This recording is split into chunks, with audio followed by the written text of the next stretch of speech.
737 Australians have been recognised in this year's King's Birthday Honours list. Among them, Glenn McGrath for his contribution to community health and cricket.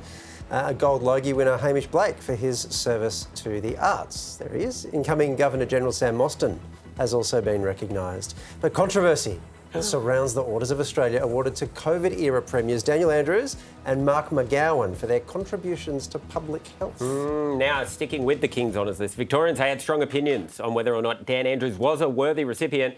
Well, most of them did.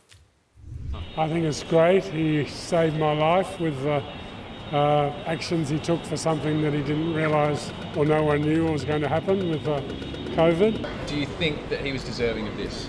Absolutely not. In fact, it makes a mockery of the whole thing. Who's that? Wow, there we go. There you go. Now, the King actually had a similar response to everyone on the list when he saw the names. What did you make of it, Steve? It's got to be some sort of a sick joke. I mean, who would recommend Daniel Andrews get the highest award that you can possibly get in the King's birthday, which is equivalent to a knighthood? This is a bloke who locked Victoria up longer than anywhere else in the world. Over 800 people died. Apart from COVID, this bloke wasted $600 million not having the Commonwealth Games. Every infrastructure project he ticked off on is over budget and over time. The state's got the combined debt of New South Wales, Queensland and Tasmania put together, and we give him an award? I mean, it is pathetic. The amount of... I have never heard people today so angry about something like this. McGowan, I don't care about it. I mean, I'm not from WA. Daniel Andrews should be... I mean, he should be run out of the state for a start, not given an award. It's pathetic. The problem with your... I think there are issues with giving him the award, by the way. Issues? Or any politician. Well, that's sort of strange to give politicians an award. But that tends to happen, right? You're not going to defend Andrews.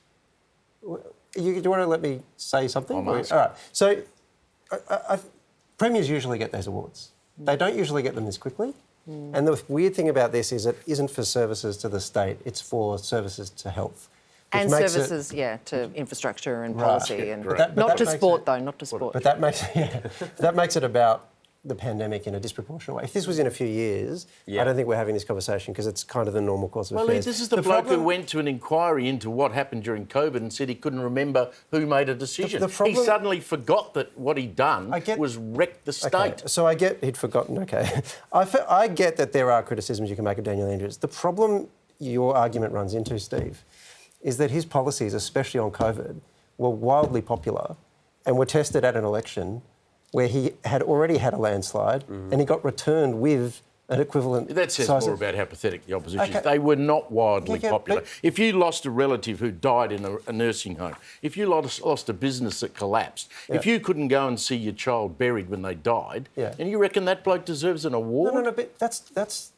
We're going to relitigate COVID. I don't really want to have to do that. But the problem is... I don't need to relitigate anything. Daniel Andrews shouldn't have any sort of an award for anything. You just heard from a man there who thanked him for saving his life. Yeah. So, But it's not going to get him into our golf club anyway. Then we get to the real issue. That's the real prize. It's Sir Dan the real prize.